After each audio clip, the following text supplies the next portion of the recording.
Good evening, everyone. Thank you, Michael Fassbender, for being here with us. It's an important moment for us because we've always taken at heart within this festival the importance of cinema as a way to underline the unfairness and struggles that people can handle through their lives. And we've been lucky enough to receive important people who fought for their rights and the rights of others, like Julian Assange a few years ago through Visio Conference, this year Angela Davis, who was in this room 2 days ago, and many other people who contributed in a way or another to fight for a better world. And this movie was broadcasted here, was shown here 3 years ago in the frame of a cycle which was called Resistance, which allowed us to show the work and, in a form, heroism of people who were struggling for their freedom and equality in countries as China, Algeria, Russia, France with the Yellow Jackets, and many others. And today we're privileged enough to show it again and to have Michael Fassbender, who has impersonated a crucial historical figure, Bobby Sands, who has marked the end of the 20th century, to discuss about both how these struggles and the role of and how cinema can have an important role in representing these invisibilized fights, and of course the importance of these struggles themselves. And it is also important and maybe precious for us because we feel, and maybe we're wrong, but this is maybe the first question I would like to ask you, that your origins and the fact that you grew up in Ireland were not unlinked with the choice you made to, of course, impersonate this person, and more broadly to do all the efforts you had to go through to actually simply create this role. We know that you went through a severe diet, and this is something that Hollywood often likes to spectacularize. We've seen that with, for example, Christian Bale over certain roles and others. And what we can feel through this movie is that maybe for you there was something more about, there was something more than spectacle about doing this effort to actually incarnate this personage and this historical figure. So maybe my first question I would like to ask you is, how did you personally get involved, aside from cinema specifically, with this story, and how did it actually play a role in the construction of the character you incarnated? Boa noite. Yeah, it's interesting. Well, my mum is from Northern Ireland. My dad's German. And so I was born in Germany, and my parents wanted somewhere green and in the countryside to bring up their children, because we were living in Heidelberg, and that sort of Rhine area of Germany is quite industrialized outside of Heidelberg, and Ilvesheim actually, where we lived. And so they were actually looking at Canada and Ireland, Southern Ireland. And then they both got a position in a hotel down in Kerry in Ireland. So that's where we ended up living. But all my Irish relatives are from the north of Ireland. And so we moved to Ireland in '79, and I was 2.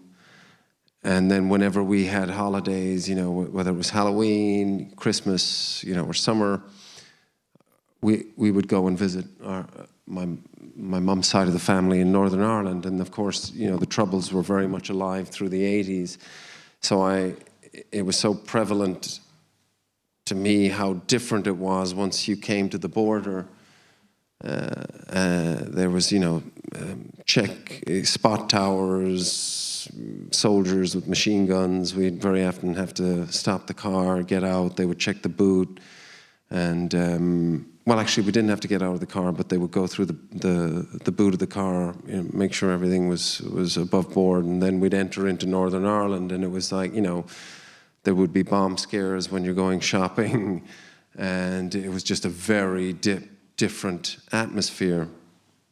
And for me, it was quite shocking, but my cousins were living with it.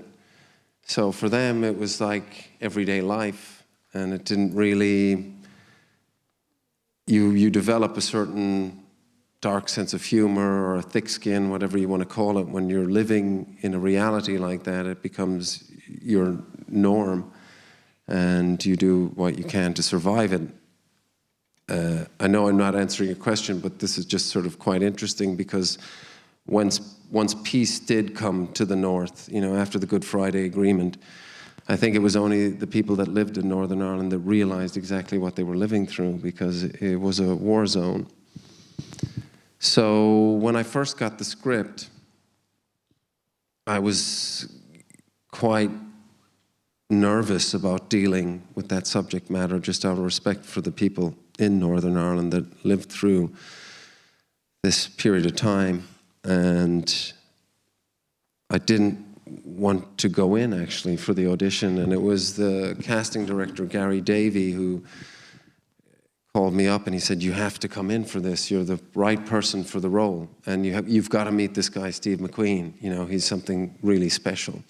And I thought, of course, what am I doing? I mean, at that point, I was trying to get work as well. It wasn't like I was, the offers were flooding in. It wasn't like I had a huge choice of things. It was just because the subject matter was so close to home for me, in terms of, dealing with the subject matter like that with the utmost respect. So I was like, absolutely, I'll go in and I'll meet Steve McQueen. So I went in and I met Steve McQueen. We sat down, we had a conversation. And after that conversation, I thought to myself, I have to work with this man. He was just I knew that he was super special and a real artist. And I left very much charged up to go back and do an audition for him, because that was just an initial meeting and conversation. And Steve didn't like me. So I thought it went pretty well, the meeting. But he was like, "I don't like this guy, he's cocky." And Gary Davey was like, "No, please, let him come back in." And now he was convincing him to see me again. He said, "Let him come back in and read. I really think this is the right guy." And so I went back in, and I had really prepared, the priest scene as much as I could in the time that I had available to me before I had the recall. And I went in and I did the audition for that, and they hired, then Steve and I just became, from that moment on, we were, immediately strong friends and big collaborators. I had no doubt about doing anything for him in terms of trust in a director, and it changed my life, obviously. I would like to bounce on that. It is quite clear that the movie is very researched in much details. One of the final scenes shows the entrance of Rosaline Sands, the mother of Bobby Sands, into the prison to see for the last time his son. We go over a shot in which we can see Bobby Sands running into the fields. We know that Bobby Sands grew up in the city, but that he was very keen to always go to the countryside. And we know that Rosalind Sands, sorry, I hope I pronounce it well, Rosaline, was a key figure for him, not only because he was his mother, but he apologized to her in a letter for making her go through what she would go through because of his political engagement whilst he was in prison. She took publicly a stance the day before he started his hunger strike in Belfast, which was quite kind of an opening. So we can feel that all these elements are known by Steve McQueen and underlyingly nourish the movie. And the question I would like to ask you, as an actor in this movie and more broadly, do you rely on the research that the director does, or do you yourself invest you very deeply into the character by looking by yourself? I mean, do you consider that you have to know everything yourself, or do you consider you need to be guided? Is it a mixture of both? How did you feel in this relationship with Steve McQueen regarding this subject, which of course you knew from your personal history also? Yeah, I think, some actors, everyone has different ways of you're creating an illusion that hopefully is something that the audience embrace and go on a journey with. And so different actors have different ways of doing that. I will always do a lot of work myself personally at home. But when things really get to a very special level, when you sort of rise above what you're capable of doing, you need a collaborator, and obviously the director is the artist. They have the vision and you're there to facilitate it. So when you have somebody like Steve, who's definitely, prodding you and very suggestive in his notes, never really giving you a direct note, but definitely guiding you in certain directions and provoking certain things in you at certain moments in time when there's a vulnerability there or whatever it may be, to try and draw something out that's unexpected. That's when things are really quite, when you find those magic moments. I did as much research. I mean, I was, terrified taking on a character like this because of, the whole history of what he went through and, and how he is revered in areas of the North. And then on the other side is the opposite. But the commitment that he had and the 10 men that died in the hunger strike, obviously there's an enormous pressure to do justice to the story. So I did as much research as I could, and I came up with the thing that really helped me the most was the comms, which were the communications that the prisoners would send to one another. But Bick McFarlane was second in command because they had that military system within the prison where Bobby was the commanding officer, and then Bick McFarlane was his right-hand man, the one below him. So he would take over as commanding officer once Bobby went into the hunger strike. The messages that they would send one another were fascinating for me to read, to get inside the psychology and the humor that they had in such circumstance, and the frankness and the intelligence and the way they spoke to one another. So it was important for me to speak to Bick McFarlane. And so I got an opportunity to do that. And then really just working with the script. At the end of the day, what's the story that's being told is in that section on the script, and what you have available to you that you're going to translate to the audience and hopefully hold some sort of mirror up to the audience. Then it was just a lot of work on the script. And so I remember before we started, I had learnt off the scene between the priests, before we got, started. I went up to Northern Ireland, I think 4 or 5 weeks earlier than I needed to be, and I just, soaking up the environment there and just working on the script, day after day, and I wanted to learn it, the whole piece off. And then Steve was like, I want to shoot it in one. And I remember Liam Cunningham turned up to his first day when he arrived, and Steve was like, I want to shoot this in a oneer. And Liam always says that he looked over at me, and I was like, And he was shitting it, obviously, because we were 10 days out from filming that scene. So we were standing outside having a cigarette. I smoked back then, don't anymore. But and he was like, "What the fuck? You know, he wants to do this in one." He said, "What are we gonna do?" And I was like, "Well, I've learned it off, you know." And he was like, "You bastard!" and I said, "Look, I've got an apartment. It's got 2 bedrooms. Nobody's using the other room. Why don't you just move in with me? And for the next 10 days, we'll hit it every day." And so we did. Got up in the morning, made some porridge. And then we started to do the scene, and we had a target that we would do the scene 10 times a day at least. So when one person was feeling a little lazy, the other would make sure that we got back on it, we read it, we'd have lunch delivered to us, and we just spent the whole day. And then Steve would come and watch what we'd done at the end of the day, give us notes, and then we'd do the same thing the next day. And it was fantastic, that experience, the 2 of us together.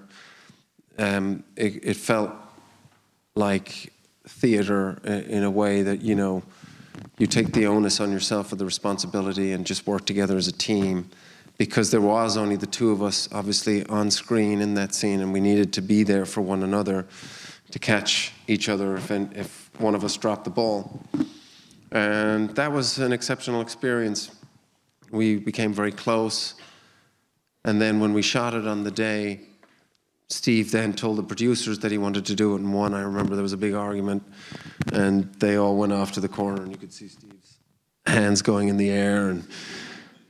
And we finished early that day. We went home early for lunch, I remember, because we shot the scene 5 times maximum. And he was like, "Well, I think that's it. You know, we should all go home." We did. But there was a fantastic energy when we shot that scene, because it's not only, you know, Liam and myself that you're thinking, God, if we miss a line here, or we drop the ball, the whole thing, we got to start it right at the beginning again. But it's also the guy holding the boom. I remember there was the guy, he was holding the boom mic, and I was like, you know, you're going to be in trouble. And we had it timed in between when the trains were leaving Belfast to go to Dublin, Euston Station. So we had the train timetable, because we were shooting it right next to the train station.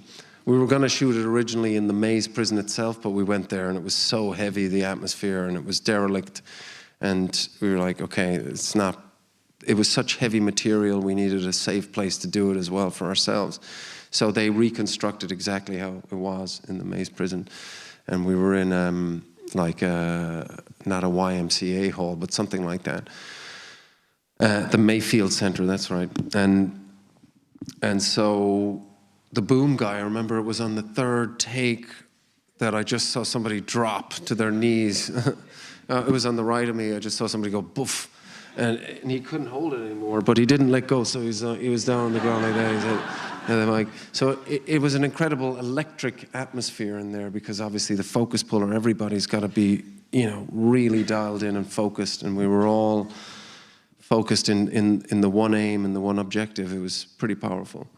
Does Steve McQueen require you to be extremely precise on the wording,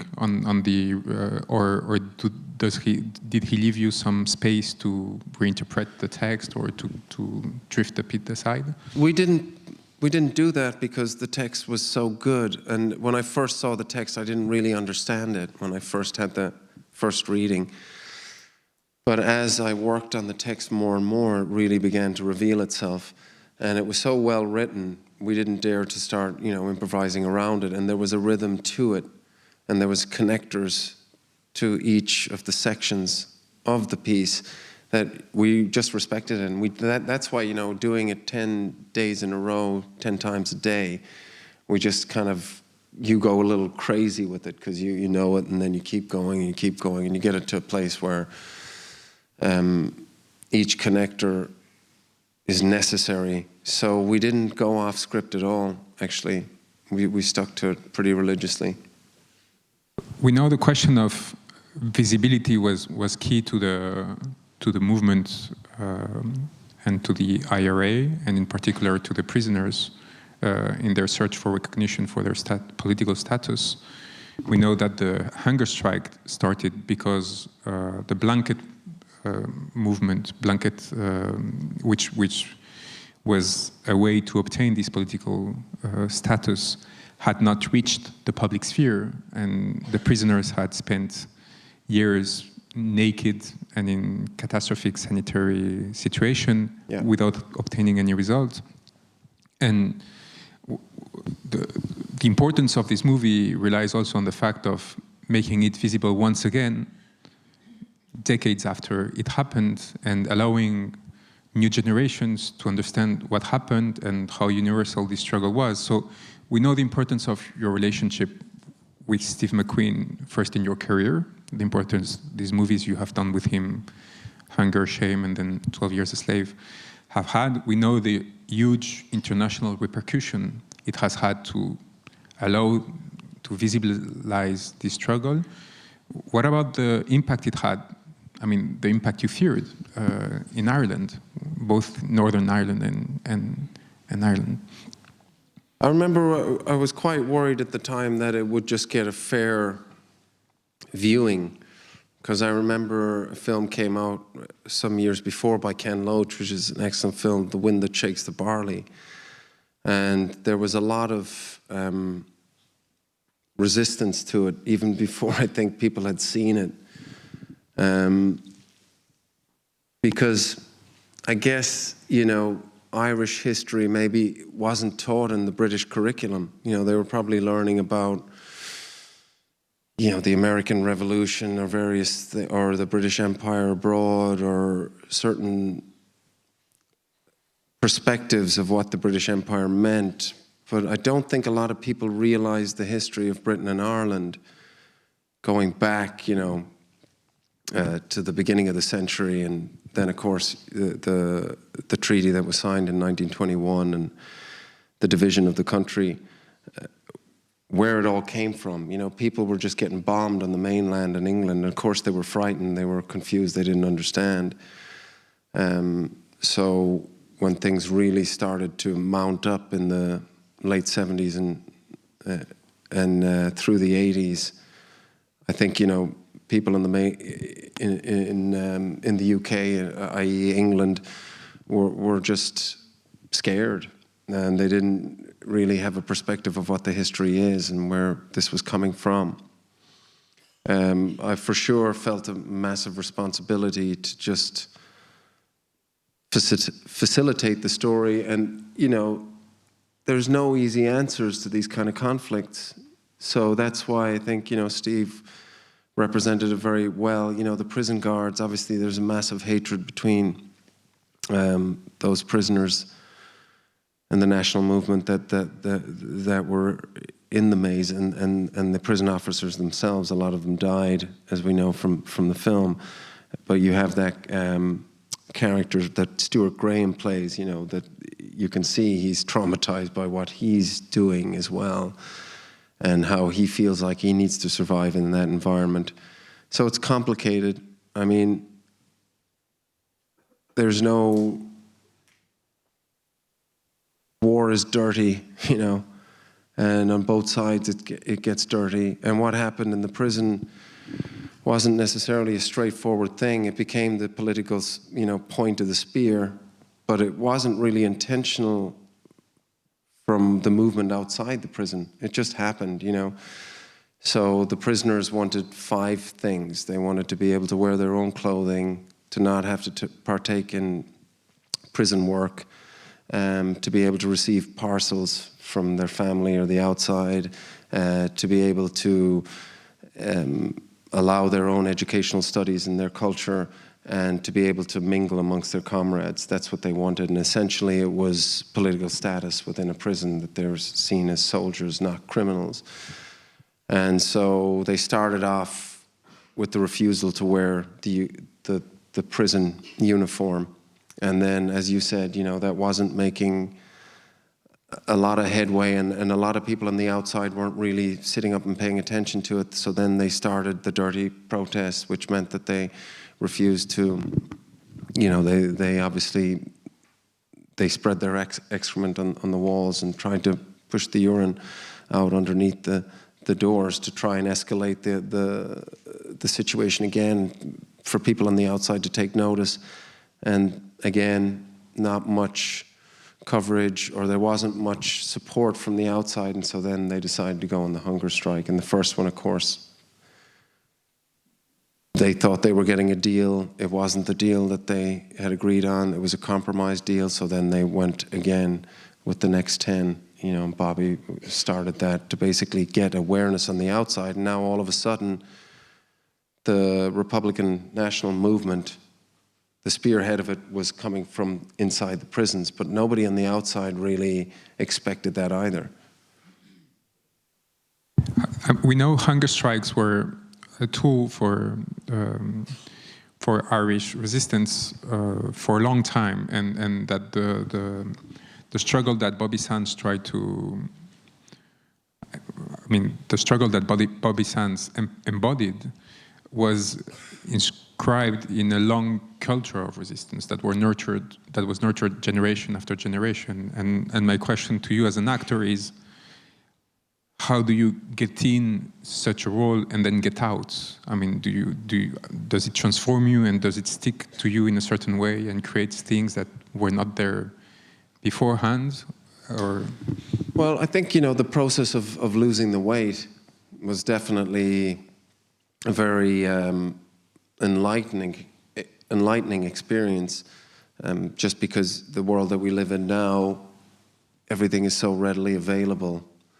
And, it's the choice is sort of, overwhelming, what you can eat and how much you eat.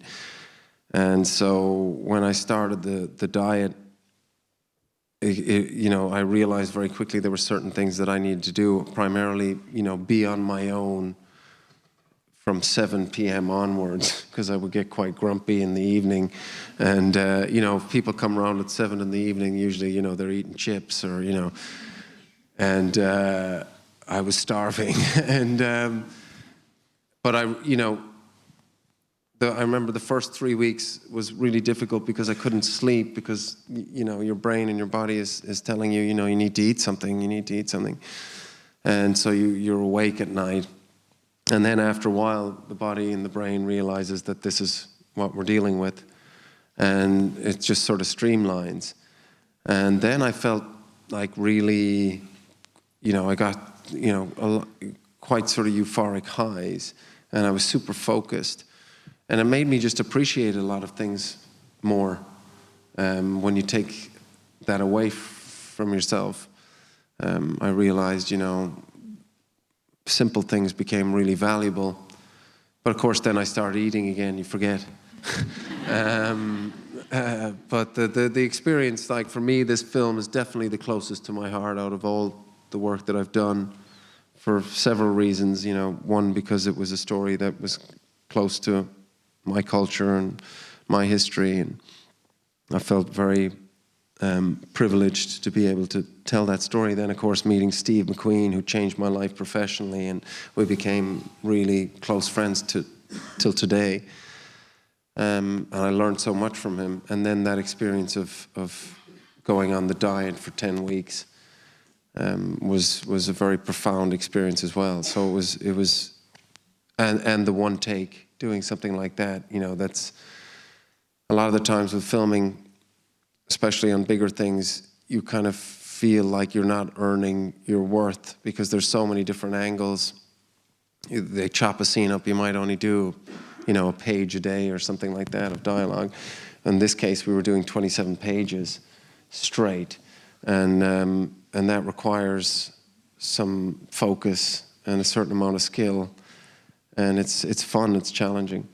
And it's interesting because it's a huge moment of dialogue, but most of the movie relies on the absence of discourse. And we know that, this is something I wanted to ask you when you read the script. We know that Bobby Sands was a prolific writer, he was a poet, he was also a singer, and that his influence in prisons was mainly the result of his capacity to, I think the word is completely wrong, but to entertain his fellow prison mates and to nourish them with his poetry, and that more broadly, the coherence of the group, of the political prisoners, was relying on on stories they will tell each other, learning. I mean, there was this, I don't know how the English wording is, but there was this theory in IRA of learning and escaping, which was the two missions that political prisoners had when they got in. And he learned Gaelic in prison, which wasn't so. The whole relationship to discourse was central, and this is not obliterated, but there is this silence in most of the scenes. And is it something that you discussed with Steve McQueen after reading the script? Were you wondering about this? Did he explicit the reasons of his choice? I think it's quite a sensory experience, you know, because at the beginning you're watching conditions, and it's how do you survive in situations like that which seem unbearable. And I think that's something that we see from text from, let's say, World War I, the trench humor, because how do you survive? You need to keep yourselves occupied as much as possible during the day, so that if that means, I think, people that probably survive in prison in general, the best are the ones that immerse themselves in something, and you try and occupy the day with as much activity as you can. But for them, it was about, keeping a strength in dire conditions to not be broken. But I think Steve, and this is really a question for him, and I would only sort of guess, but the fact that you have something where you're observing images for a certain amount of time, and now you just have this barrage of dialogue between the priest and Bobby Sands, and you really have to listen. And because the camera doesn't cut, and because you're stuck, it creates a sort of electricity and a tension where you are really focused on what people are saying. And then immediately after that, you have the scene where the guy you're like, he's not gonna wash that piss down the corridor, the whole corridor. And then halfway you're like, no, he's gonna go the whole way. He's gonna go all the way down the corridor. And that, again, is allowing you to process this 23-minute scene where you just have this dialogue which has been absent pretty much for that first section of the film. So I think it's a sensory experience, for me anyway. When you look at inside the prison, it's almost like you can get the smell of what it must have been like, to sleep on mattresses that were soaked in urine and maggots in the cell, the conditions, the smell, you become used to it. And to have that sensory sort of observation and perhaps get the smells of it, and then now your ears are open because this dialogue happens and you're awake to it and you want to hear it, you're thirsty for it because it's been absent. One of the subjects of the movie is discipline, both and two different kinds of discipline, from the political prisoners and from the guardians of prison. And it's interesting because it seems I don't know if this is something that you felt already on the set or that you discovered once you saw the movie, and that's also a question I would like to ask you about how you felt when you finally saw this movie and when you saw yourself depicted and in this condition. But the previous question would be, did you feel that he was creating some kind of mise en abîme, in the sense that he had a very rigid structure of filming with very rigid frames, which themselves kind of echoed this disciplinary opposition from one side the guardians, who were pushed to do inhuman things through a mixture of routine and of regulations that would just bring them to avoid being confronted to their feelings, apart from some characters that we see breaking aside. And on the other hand, the elaboration of a discipline as it goes by Bobby Sands, we can see him at some point thinking of what he should do once he's given these, for example, civilian clothes. You can feel that he doesn't know immediately. He has to adapt himself to this new configuration and make a decision, and we can see all these bodies which remain still of the other political prisoners, as if they were waiting for him to end up elaborating an answer to his new sanction? Yeah, you know, Steve is on his sets, he demands a lot from everyone. And you better come prepared, because he knows that once the day is over, you don't get the day back, especially when you're shooting films that you don't have a great deal of money to make the film. So time is precious, film is precious, and we shot it on film. And he's like fully energized during the day and looking for anything that's happening accidentally or, planned. But usually, I think, Steve is looking for those sort of happy accidents for sure, I think. And you've got to be so focused and try and, not leave any stone unturned. But, inevitably you always, I find, I'm on my way home, I get around the corner and you're like, shit, I should have done it like that, So you're trying to eliminate that as much as possible. And I think he saw in us, I think actually the first night we went out together with Steve, we all got really drunk, and Steve lost his script in a bar with all his notes. And it was out in Belfast somewhere. We never got it back.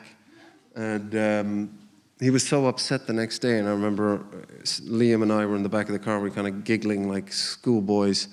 And I think maybe he was a little concerned at that point about whether he had the right guys. But we were so disciplined about how we went about it. We took upon ourselves to take this time and rehearse. Nobody told us to do that.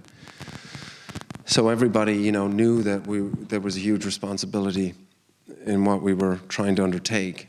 So there was so much respect for that, and the discipline certainly on everybody across the board. The person that was building, the art department, hair and makeup, the director of photography, Sean, everybody you could see had an intensity in their faces, and when they came to work, everybody was totally focused. So it wasn't a question. And I think it's just a fraction of, the discipline that the guys had in the prison, that were trying to, stay above water, not drown, and nobody's taking any notice on the outside really about what's happening in there, and they're living in these crazy, dire conditions, trying to fight for their cause and make their point. And so they needed to be ironclad in their philosophies and what they were doing and why they were doing it. To go all the way, 66 days of not eating, and everything that happens to your body when your organs, your body starts to eat your organs, and the pain that they were going through, and the sounds that were coming from the infirmary, from some of the prisoners that were really struggling and in a lot of pain, and you're hearing those screams, and you're on the same journey, and you're the next one in line. I can't even imagine. So a line of discipline and steadfastness in what you're doing, I think there's no way you could do it otherwise. And it's considered that, there was some knowledge that he would die from Bobby's hands from the beginning. That, the journey he was taking, not only because he knew that the British power was unwilling to concede anything, but also because he was the first of several people. He was leading a movement, so naturally he would be falling.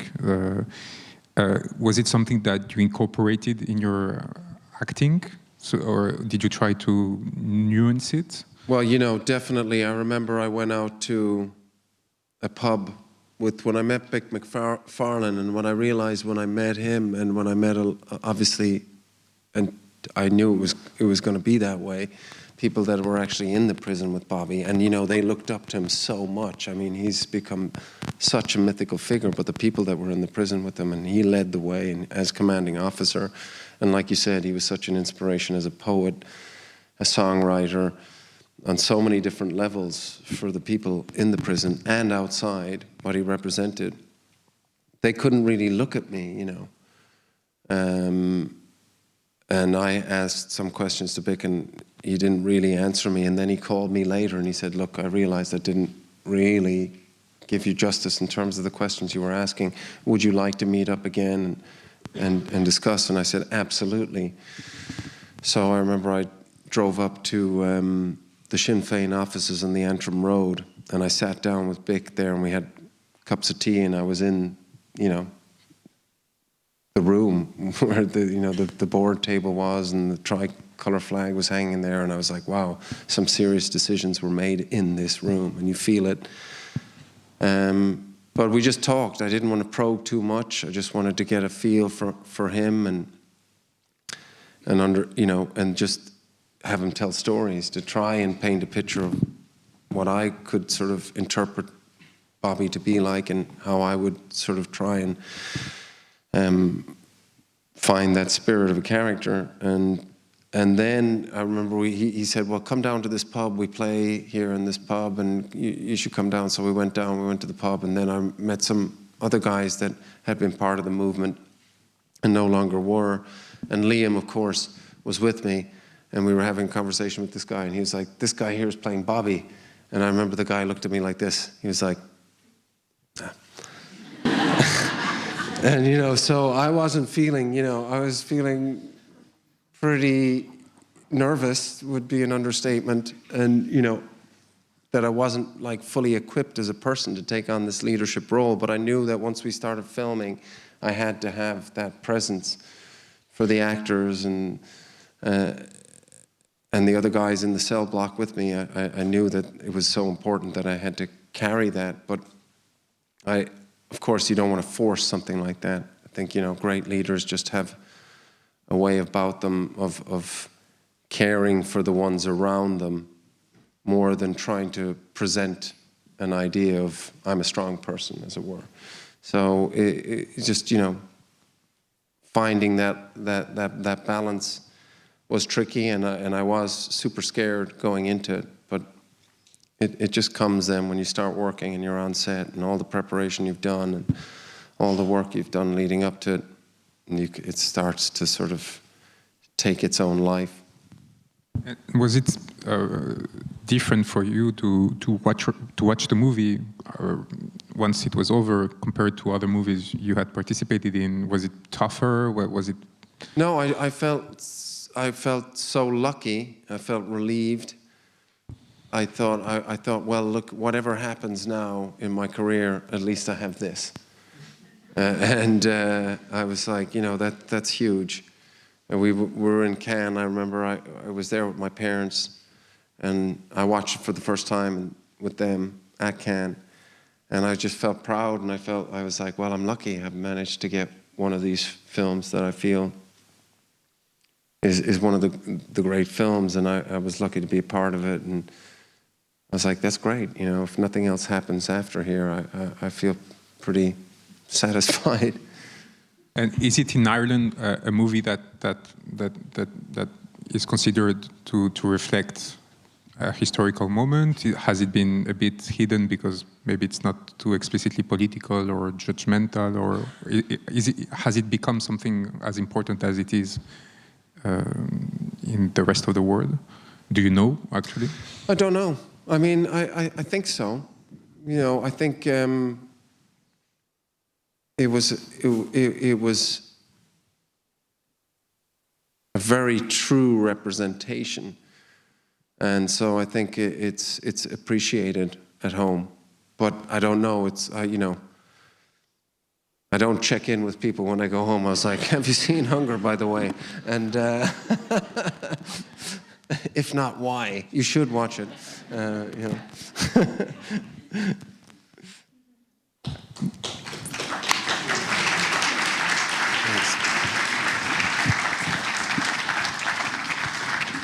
I think the audience might have questions, and I would like to open the floor, of course, to anyone who would like to ask Michael Fassbender questions. You can raise your hands. So we have questions here. I don't know if there is a mic circulating. Good evening. It's a pleasure to be here tonight, meeting you in person, Mrs. Fassbender. Earlier you said that you were very nervous when the casting director wanted you to play Bobby Sands in Hunger. That leads me to my question. What was your reaction when they wanted you to play a slave owner in 12 Years a Slave? I felt, again, very privileged. You know, the Solomon Northup story is such an important one and beautifully told. And so I just felt, again, a great honor to be part of the story, and knowing that I had to play somebody like Epps, who is, you know, hard to understand.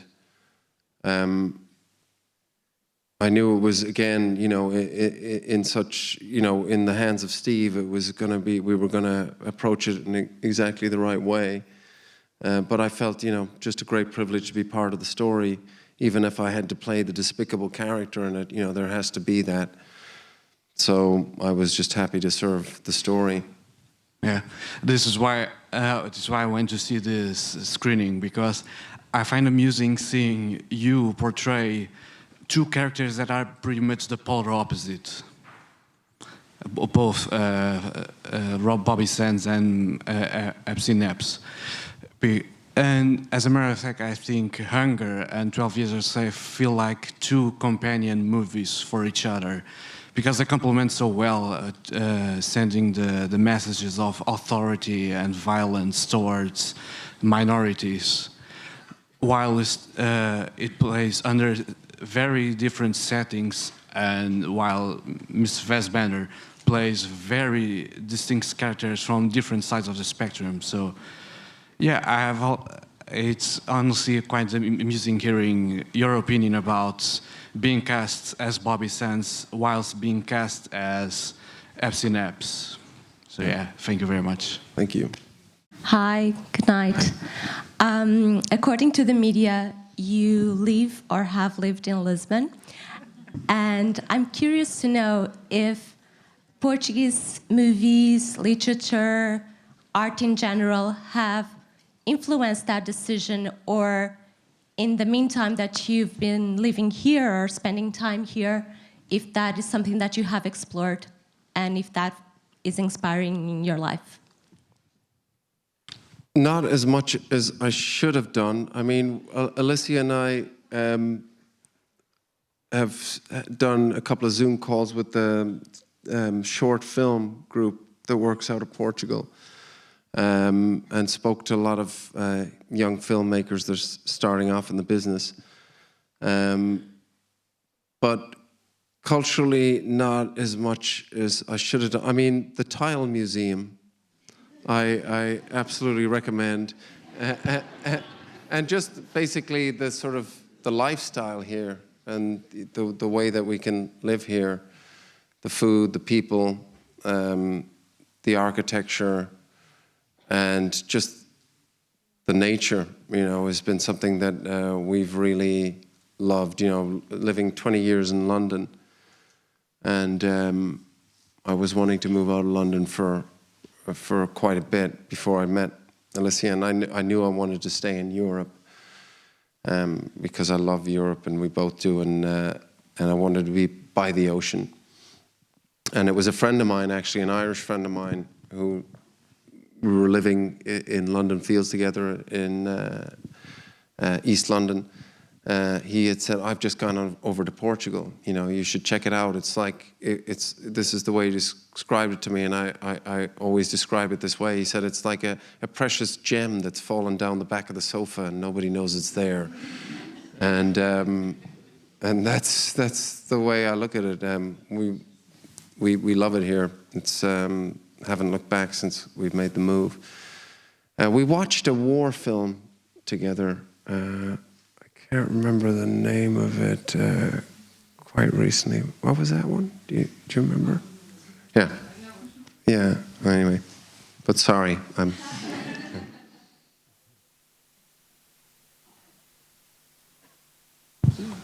Hello, Michael. Hi. Do you personally agree with Bobby's decision to go on strike and its consequences for everyone involved? It's a kind of impossible question to answer because, like I say, my life is so privileged. I think the generation that I'm a part of is so privileged. Just the fact that I could decide to be an actor, and, you know, my parents' generation didn't really, you know, the idea of doing what you wanted in life was not something that you dared to even, you know, fantasize about. And the situation in Northern Ireland in the 70s and what led young men to join the fight and join up with the IRA or whatever Republican factions they did join up with, felt the need to do it. I know that when I sat down with one gentleman in particular, you know, because I tried to talk with as many as I could that were in the Maze prison, I looked at him and I was like, this guy's like a geography teacher, you know.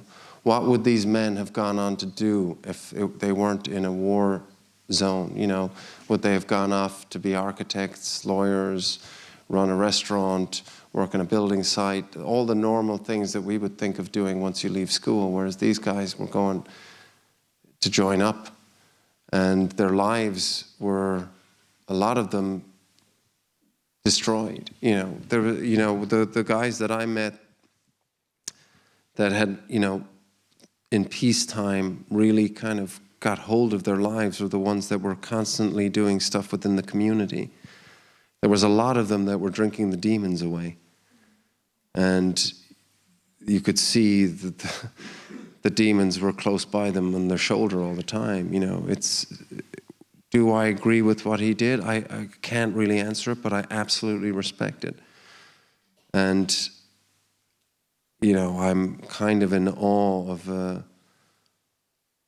of such a uncompromising decision to use the only weapon that you have left in such a scenario, which is your own body, and to put it on the line and sacrifice it like that.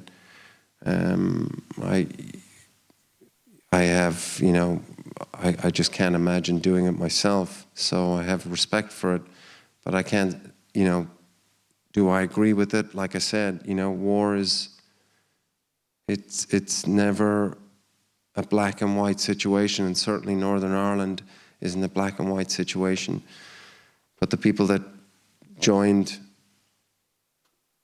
these different groups, nationalistic groups or loyalist groups, had the reasons that they had to do it and felt like it was their only option. And the nationalists and Republicans will say that they just wanted equal rights. I have to respect it, but I have never been in that position. So it's hard for me to say, but for sure, you see the damage that war does and the implications, and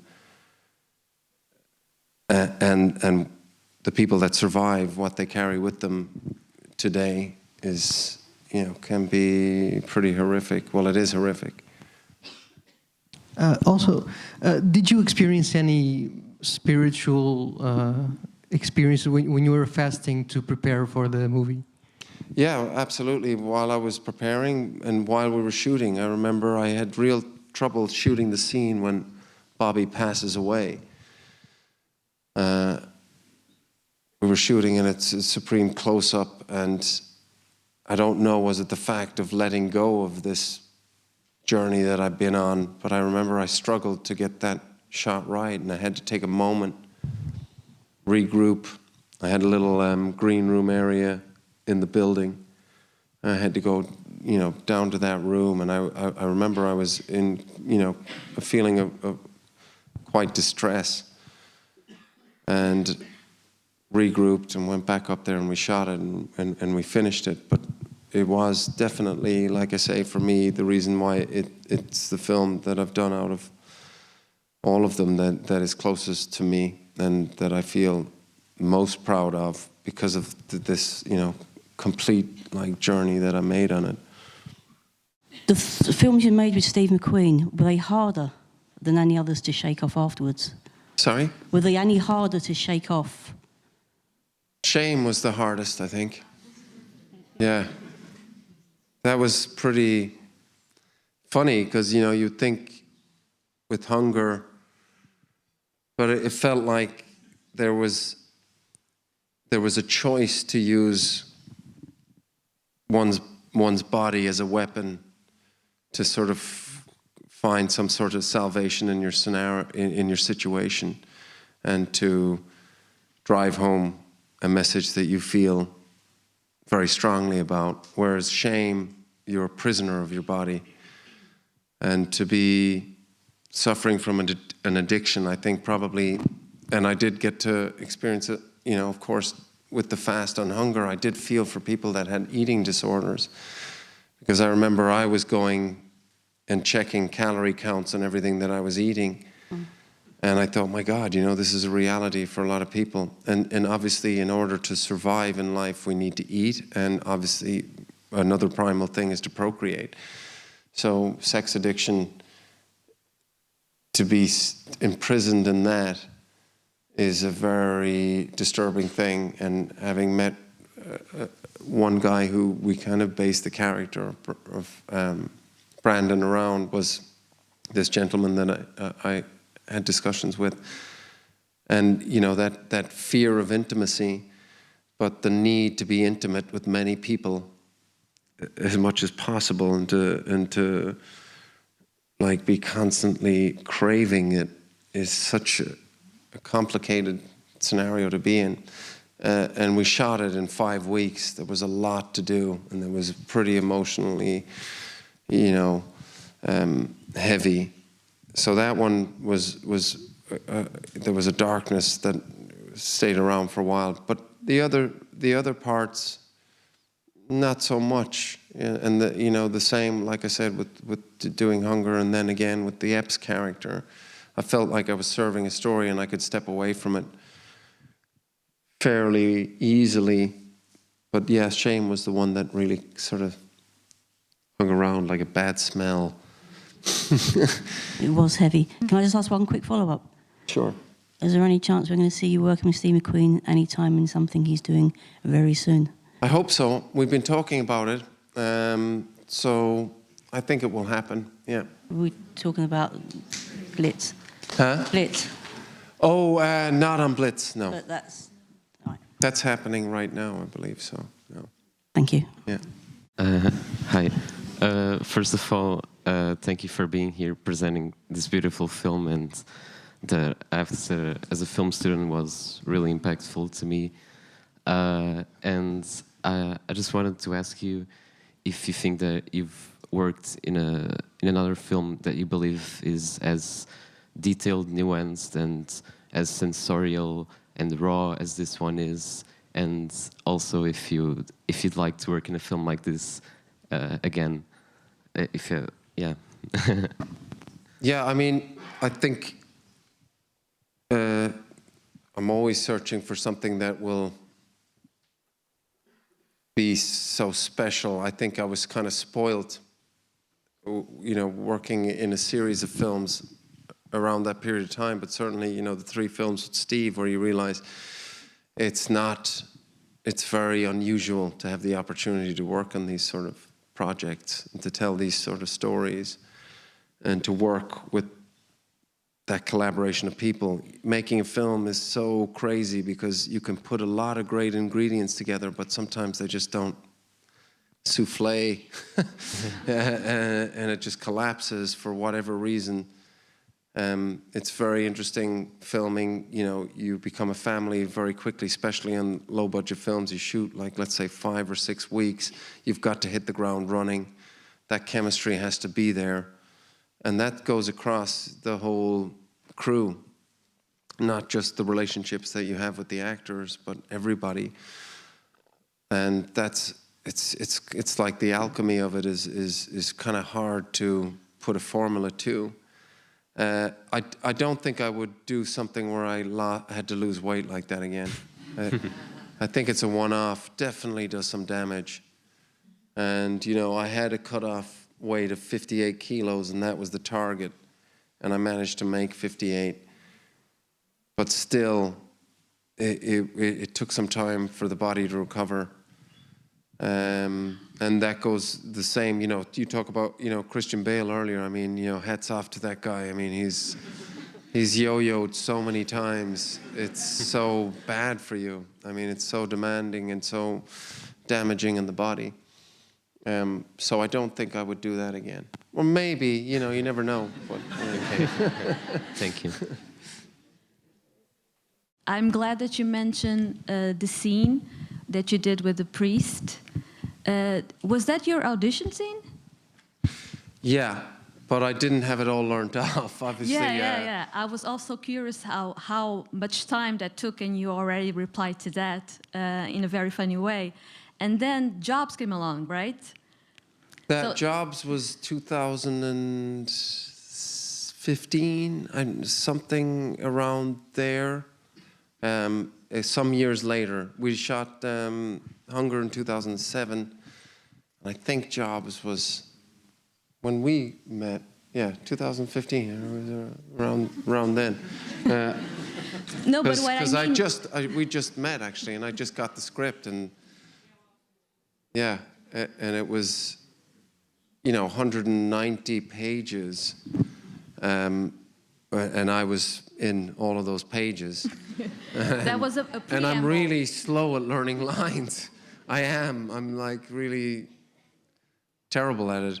So I have to read a lot, and that was super pressure job actually. I felt a lot of pressure doing that one. But it was a preamble, so you thought that that was hard, but later on it was even harder, and you made it. And you got an Oscar nomination out of it. So that's good. Yeah. I hope this performance made us, I think, me and us realize how much we miss you in the big screen. And I know that you have a couple of projects coming soon, so I'm looking forward to seeing you in that. Thank you. Hopefully Also, I don't disappoint. Also, since Alicia is here, hello, Alicia, I would love for you to do more comedy because you're great in comedy. So, how does one is able to portray so many different characters as you do? I mean, you've played Carl Jung, you've played Magneto, you've played Bobby Sands, you've played Steve Jobs. How do you manage to juggle that in your head? I've always loved the idea of trying to get into different personalities by reflecting on my own personality and insecurities and desires and ego and whatever else it may be. Look, you know, I also realize that I'm repeating myself in certain ways as well. There's only a certain amount that I am capable of doing. Like, I can't do a Romeo, you know. There's certain things that I am confined by, but within that range, I try to stretch it as much as possible. That's always been something that I've pushed myself to do, to try and not repeat things, and then just to go for it. You know, most of the times I'm not happy, you know, and I feel like I've definitely, you know, gone below the bar of what I saw in my own head. You know, when I'm doing it, I'm like, wow, it's great. And then I watch it and I was like, geez, that's terrible. And so, but, you know, to always be in that place of not being sure whether you're going to get it, and that the fear and the risk, and just to push it and to try and do things. There's so many jobs. When I get the job, I'm like, yes, and celebrate. And then I'm like, oh, God, you know, how am I going to now, you know, bring this to life? And like, for example, with the Steve Jobs film, I remember when we were in rehearsals and I was pouring coffee and I was thinking, I'm the only person that doesn't belong in this room. So, you know, it's just doing things that I feel like on the edge of what I can do and not do, and try and just work within that limitation as best as possible. Well, keep doing it. You're pretty good at it. Thank you. Thank you. Thanks. Thank you. Thanks. Thanks.